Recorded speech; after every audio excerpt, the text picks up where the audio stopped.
జాను ఏ movie చూద్దామో చెప్పరా? ఏదైనా పర్లేదు. ఏదేనా పక్కనా? సరే జాను హర్రర్ మూవీ చూద్దామా? చీకటి పడిపోయింది కదా, ఇప్పుడు హర్రర్ ఎందుకు, వద్దు. కరెక్టేరా, నువ్వు చెప్పింది కూడా కరెక్టే. సరే పోనీ ఏదైనా క్రైమ్ థ్రిల్లర్ మూవీ చూద్దామా? చాలా థ్రిల్లింగ్ గా ఉంటుందిరా. నాకు ఇంట్రెస్ట్ లేదు. సర్లే పోనీ కామెడీ మూవీ చూద్దామా? కామెడీనా?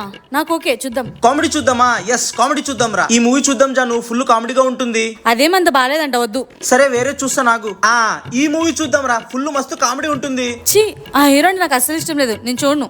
సరే ఈ మూవీ చూద్దాం రా. ఇందులో ఉండే హీరో నీ ఫేవరెట్ కదా? నా ఫేవరెట్ హీరో కదా, నేను ఎప్పుడో చూసేసాను. చూసేసావా? ఈ మూవీ చూద్దామా? వద్దు.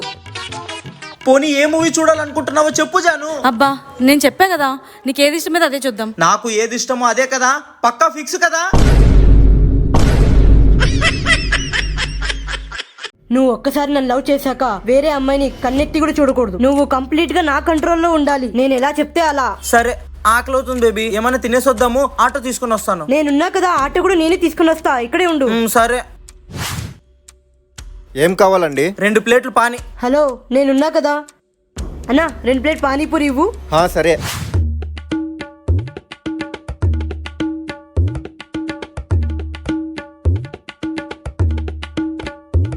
ఎంతైందన్నా? హలో, నువ్వెందుకు అడుగుతున్నావు? నేను అడుగుతాను కదా. అన్నా ఎంతైంది? 100 రూపాయలు. ఏంటి అంత కాస్ట్లీనా? కొంచెం తక్కువ చేసుకోవచ్చు కదా. బాగా తింటారు, డబ్బులు మాత్రం తక్కువ ఇస్తారు. సర్లే, ఇద్దరు 80 ఇచ్చేయండి. అది అట్లా చెప్పు, బాగుంది. తీసుకో. పద బేబీ. ఇదెక్కడ దొరికిందిరా తిక్కది? చూసావా ఆ పానీపూరి వాడికి ఎంత తక్కువ ఇచ్చానో? వస్తే తిక్కదానా, వాడు ఇద్దరు కలిపి 100 రూపాయలు అంటే 80 160 160 ఇచ్చొచ్చామే వాడికి. పదా